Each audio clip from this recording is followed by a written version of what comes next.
दोस्तों, समस्या में ही समाधान है। क्या सच में? यह एक ऐसा मंत्र जिसे हम सब ने कहा है या कहते सुना है, लेकिन क्या यह सच है?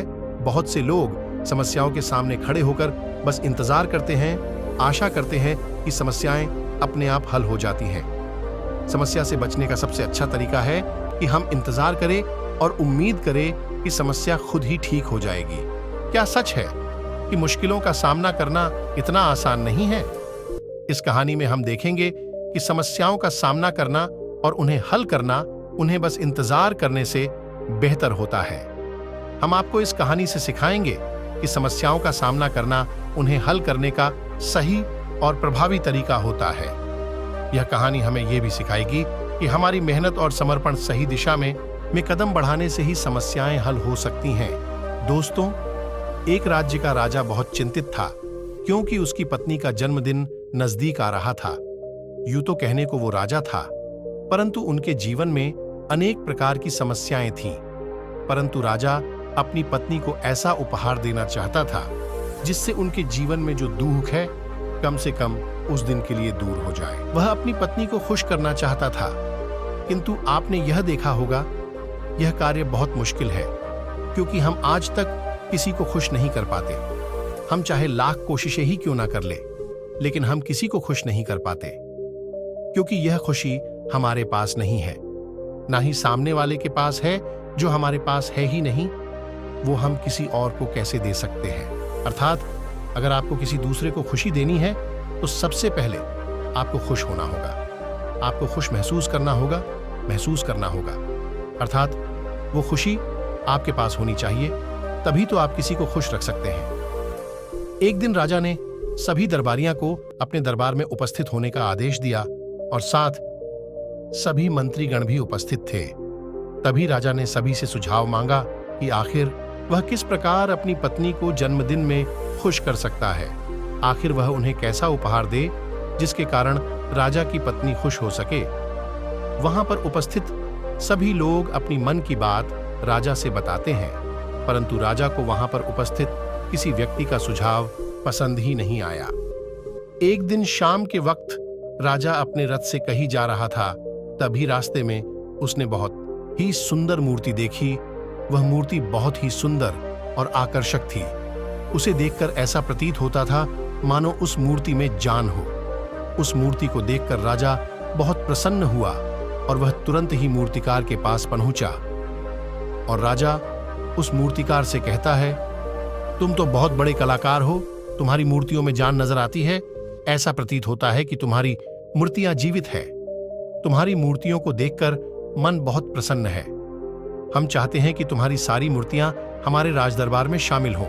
यह सुनकर वह मूर्तिकार बहुत प्रसन्न हुआ, जैसे उसे कोई खजाना मिल गया हो। लेकिन तभी राजा ने उस मूर्तिकार से एक और बात कही, देखो, मैं चाहता हूं कि तुम मेरे राजदरबार में शामिल हो जाओ, किंतु उससे पहले तुम्हें हमारे लिए हमारी रानी की ऐसी मूर्ति बनानी होगी जिसे देखकर वह खुश हो जाए और दुख दर्द भूल जाए।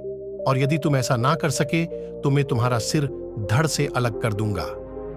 राजा के मुख से यह सुनकर मूर्तिकार घबरा गया, उसके पसीने छूट गए। राजा को मना भी कैसे करे, इसलिए उसने न चाहते हुए राजा को स्वीकृति दे दी। राजा उस मूर्तिकार की बात सुनकर बहुत प्रसन्न हुआ, वापस महल लौट गया। लेकिन उधर दूसरी तरफ मूर्तिकार अब तक बहुत प्रसन्न था, जो अपने मन से मूर्तियां बनाया करता था, जो हमेशा खुश रहा करता था, वह दुखी हो गया था। वह डर के कारण रानी की मूर्तियां बनाना शुरू करता, परंतु जो भी मूर्तियां बनाता था उसको देखकर ऐसा प्रतीत होता था मानो वह मूर्ति बहुत दुखी है। एक के बाद एक उसने कई सारी मूर्तियां बना दिया, परंतु कोई भी मूर्ति ऐसी नहीं थी जिसे देखकर कोई भी खुश हो सके, जिसे देखकर यह प्रतीत हो कि उस मूर्ति के अंदर जान है। यह इसलिए हो रहा था क्योंकि मूर्तिकार भीतर से बहुत दुखी था। राजा ने केवल उसे 1 सप्ताह समय दिया था। 4 दिन तो उसने यूं ही व्यर्थ कर दिए। अब उसके पास केवल 3 दिन का समय बचा था। सोच सोचकर उस मूर्तिकार का गला सूखा जा रहा था। डर के कारण उसके हाथ पैर ही काम करना बंद कर दिए थे। उसके हाथ से हथौड़ी और छीनी तक नहीं चल रही थी। अब उसे अपना भविष्य नजर आ रहा था। उसे नजर आ रहा था कि राजा उसे मृत्युदंड दे रहा है। उसे नजर आ रहा था कि उसके परिवार का क्या होगा, उसके परिवार को कौन संभालेगा। ये सोच सोचकर उस मूर्तिकार का मन बैठा जा रहा था। तभी उसने एक योजना बनाई। वह परिवार को साथ लेकर रात ही में गांव छोड़कर चले जाएगा। ये सोचकर वह तुरंत घर गया और उसने अपना सारा सामान बांधा और अपनी पत्नी और बच्चों को भी तैयार किया। वह जैसे ही घर से निकलने वाला था कि तभी उसने देखा कि उसके दरवाजे पर राजा के सिपाही तैनात थे। ये देखकर मूर्तिकार घबरा गया। वह समझ नहीं पा रहा था कि क्या करे। वह यहां से भागने की कोशिश करता है तो पकड़ा जाता और राजा उसके साथ साथ परिवार को भी मृत्युदंड दे देंगे। वह कुछ समझ नहीं पा रहा था। तभी वह जमीन पर बैठ गया और रोने लगा और अपनी पत्नी से कहता है, अब से तुम्हें बच्चों का ख्याल रखना होगा। मेरा और तुम्हारा साथ यही तक था, क्योंकि राजा ने जिस प्रकार की मूर्ति बनाने का आदेश दिया है, मैं उस प्रकार की मूर्ति नहीं बना पा रहा, जिस कारण राजा ने मुझे मृत्युदंड दे देंगे, मेरा सिर धड़ से अलग कर देंगे। उसके बाद तो तुम्हें ही बच्चों का ख्याल रखना होगा। इतना कहकर वह जोर जोर से फुट फुट कर रोने लगा। देखते ही देखते रात बीत गई और अगले दिन सुबह उस मूर्तिकार के दरवाजे पर एक साधु भिक्षा मांगने आया। मूर्तिकार ने उन्हें भिक्षा लाके दी तो मूर्तिकार बहुत परेशान लग रहा था, जिसे देखकर वह साधु मूर्तिकार से कहता है कि बेटा, हमारे जीवन में तो दुख और सुख तो आते रहते हैं। हमारे जीवन में दुख और समस्याएं तो होती ही हैं, किंतु इन सभी दुख और समस्याओं का समाधान और निवारण भी होता है, परंतु हम केवल देखते हैं। उन दुख और समस्याओं के छिपे निवारण और समाधान को हम कभी नहीं देख पाते। यदि तुम ध्यान से देखोगे तो हर समस्या का समाधान है और हर दुख का निवारण भी है। मैं यह अच्छी तरह जानता हूं कि तुम यहां से अपनी पत्नी और बच्चों को लेकर भाग जाना चाहते थे, किंतु ऐसा हो नहीं सका। उस मूर्तिकार ने जब गुरु के मुख से यह बातें सुनी तो वह उनके चरणों में जा गिरा और हाथ जोड़कर उन गुरुवर से कहता है, हे गुरुवर, आप ही बताइए मैं क्या करूं। राजा ने मुझे मूर्ति बनाने का आदेश दिया है, किंतु मैं चाहकर भी मूर्ति नहीं बना पा रहा, और यदि मैंने मूर्ति नहीं बनाई तो राजा मुझे मृत्यु दंड दे देंगे, और उसके बाद मेरे परिवार का क्या होगा, उनका ख्याल कौन रखेगा। तभी गुरुवर उस मूर्तिकार से कहते हैं, बेटा, आंख बंद कर लेने से कुछ नहीं होने वाला, क्योंकि दुख और समस्याएं तो वहीं की वहीं खड़ी रहती हैं। ध्यान देने और कर्म करने से सब कुछ बदल जाता है। यदि तुम केवल आंखें बंद करके यह सोचोगे कि तुम्हारी समस्याएं चली जाएंगी तो ऐसा कभी नहीं होगा। इतना कहकर उन गुरुवर ने उस मूर्तिकार के कानों में कुछ कहा और उसके बाद वह वहां से चले गए। उन गुरु के वहां से चले जाने के बाद वह मूर्तिकार महल गया, जिसे देखकर राजा उस मूर्तिकार से कहता है, लगता है तुमने समय से पहले ही एक अद्भुत मूर्ति तैयार कर ली है। बताओ वो मूर्ति कहां है, मैं भी उसे देखना चाहता हूं। इस पर मूर्तिकार जवाब देते हुए कहता है, महाराज, अभी तक मैंने मूर्ति तैयार नहीं की है, परंतु आपके दिए हुए समय पर मैं अवश्य ही वह अद्भुत मूर्ति तैयार कर लूंगा। लेकिन उससे पहले मेरा एक बार महारानी से मिलना बहुत आवश्यक है, अन्यथा वह अद्भुत मूर्ति तैयार नहीं हो पाएगी। राजा ने उस मूर्तिकार की सारी बातें ध्यानपूर्वक सुनी और उसके बाद राजा ने मूर्तिकार को महारानी से मिलवाया। मूर्तिकार महारानी से मिलने के बाद महारानी से प्रश्न करते हुए कहता है, महारानी जी, किसी भी औरत के जीवन का सबसे बड़ा दुख क्या हो सकता है। इस पर महारानी जवाब देते हुए उस मूर्तिकार से कहती हैं, किसी औरत का मानव बन पाना उसका सबसे बड़ा दुख है। तभी वह मूर्तिकार महारानी से एक और प्रश्न करते हुए कहता है, महारानी जी, किसी औरत के जीवन का सबसे बड़ा सुख क्या है। महारानी उस मूर्तिकार के इस प्रश्न का जवाब देते हुए कहती हैं, किसी भी औरत के जीवन का सबसे बड़ा सुख उसके पति और उसके बच्चों का उसके पास होना है।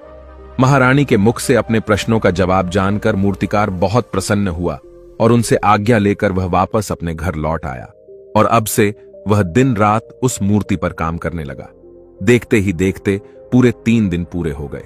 आखिरकार रानी के जन्मदिवस वाले दिन वह मूर्तिकार उस मूर्ति को लेकर राजमहल पहुंचता है। लेकिन अब राजा के मन में यह बेचैनी थी कि पता नहीं उस मूर्तिकार ने आखिर कैसी मूर्ति बनाई होगी, पता नहीं वह मूर्ति महारानी को पसंद आएगी भी या नहीं। इस प्रकार के कई प्रश्न राजा के मन में चल रहे थे। राजा के मन की बेचैनी लगातार बढ़ती ही जा रही थी। लेकिन उधर दूसरी तरफ राजा को उस मूर्तिकार पर पूर्ण विश्वास भी था, क्योंकि राजा ने पहले ही उस मूर्तिकार के हाथों की कला देखी हुई थी। इसलिए एक तरफ उनके मन में यह भी विचार चल रहे थे कि उस मूर्तिकार ने जरूर ही अद्भुत मूर्ति बनाई होगी। वो मूर्ति सफेद कपड़ों से ढकी हुई थी। तभी राजा ने उस मूर्ति की ओर इशारा करते हुए रानी से कहा, यह आपका जन्म दिवस का तोहफा है, इसे कबूल करें। उसके बाद रानी ने अपने हाथों से उस मूर्ति से वह कपड़ा हटाया और उस मूर्ति को देखते ही रानी की आंखों से आंसू बहने लगे। और यह देखकर राजा को ऐसा प्रतीत हुआ कि मानो महारानी को यह मूर्ति पसंद नहीं है। इसलिए राजा ने तुरंत ही क्रोधित होकर अपने सिपाहियों को आदेश दिया और उस मूर्तिकार को बंदी बनवा लिया।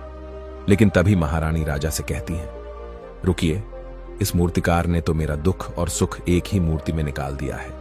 इस मूर्ति में मेरे पति मेरे साथ है और मेरे हाथ में मेरा बच्चा है। इससे सुंदर मूर्ति मैंने आज तक नहीं देखी। ये बहुत ही लाजवाब है, अद्भुत है। इससे सुंदर तोहफा मेरे लिए और कोई नहीं हो सकता।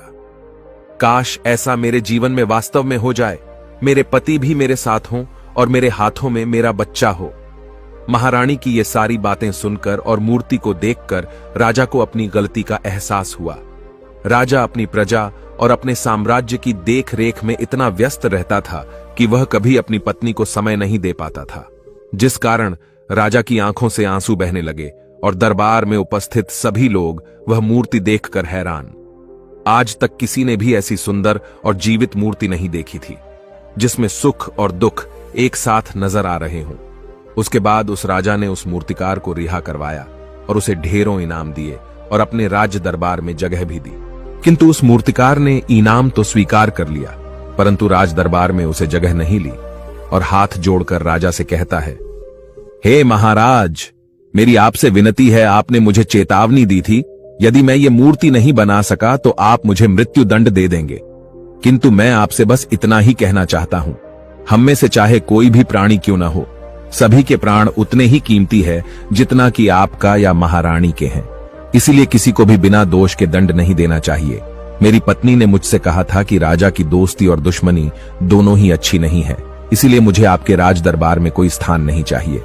मैं अपनी छोटी सी दुनिया में बहुत खुश हूं। मैं अपने छोटे से परिवार के साथ बहुत खुश हूं। मैं आज तक जो करता आया हूं, मुझे वह पसंद है और मैं अपने पूरे जीवन काल वही करना चाहता हूं। मैं जैसा हूं, जिस हाल में हूं, मुझे बहुत प्रसन्नता है कि मैं आज इतना खुशहाल इंसान हूं। अब मुझे आज्ञा दीजिए। इतना कहकर वह मूर्तिकार वहां से चला गया। दोस्तों, इसी प्रकार हमारे जीवन में भी बहुत बड़े बड़े संकट और दुख आते जाते हैं, किंतु वास्तव में तो यह दुख और संकट हमें कुछ सिखाने के लिए आते हैं, किंतु हम तो केवल उन दुख और समस्याओं को ही देखते रह जाते हैं। हम उनका निवारण खोजने का तनिक भी प्रयास नहीं करते, और जब हम दुख के समय क्रोध करते हैं तो हम वास्तविकता में अपना ही नुकसान कर लेते हैं। जो व्यक्ति समझदार होते हैं वह अपने दुख और परेशानियों से यह सबक सीख ही लेते हैं कि उन्हें विषम परिस्थितियों में शांत रहकर उन दुखों का निवारण करना चाहिए, उन समस्याओं का समाधान करना चाहिए। किंतु हम में से अधिकांश लोग यह नहीं सीख पाते और वे लोग दुख और परेशानियों के समय पर क्रोधित हो ही जाते हैं। वह इस बात को अच्छी तरह जानते हैं कि हमें दुख और समस्या के समय पर शांत रहना चाहिए और उसका समाधान खोजने का प्रयास करना चाहिए, किंतु हम बार बार वही गलती दोहराते रहते हैं। जब भी हमारे सामने कोई विषम परिस्थिति उत्पन्न होती है तो हम बार बार क्रोधित हो जाते हैं और क्रोध में आकर हम अपना ही नुकसान कर लेते हैं, क्योंकि क्रोध में हम कभी भी कोई चीज सीख नहीं सकते। क्रोध में हमारा मस्तिष्क काम करना बंद कर देता है और उसे केवल वह परिस्थिति नजर आती है, वह समय नजर आता है जो उसके खिलाफ है और जो जीवन के दुखों से, इन समस्याओं से कुछ सीख नहीं पाता।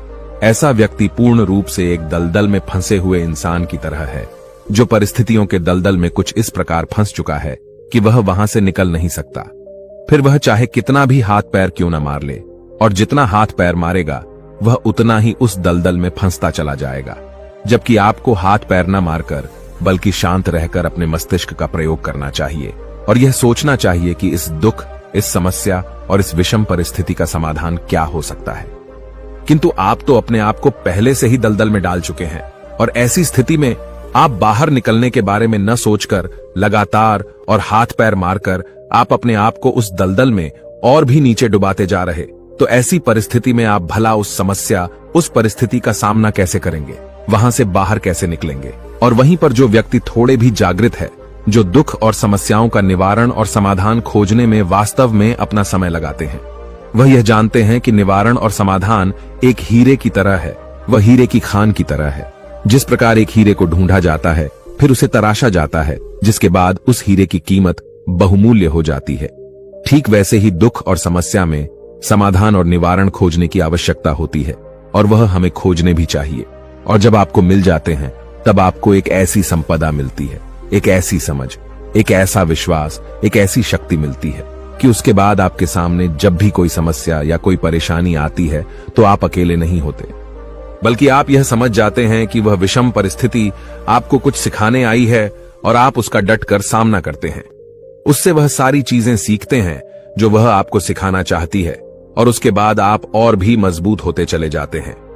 आपका विश्वास और भी बढ़ता चला जाता है, आप और भी शक्तिवान और बलवान होते चले जाते हैं।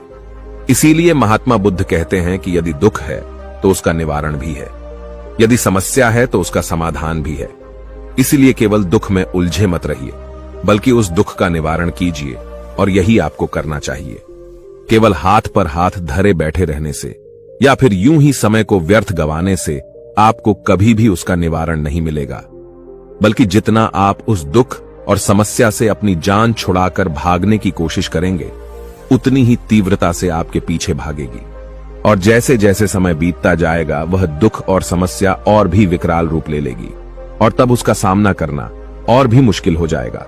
इसलिए यदि कोई दुख और समस्या अभी आपके सामने है, तो उसे लड़िए, डटकर सामना कीजिए, उससे सीखिए और निवारण कीजिए।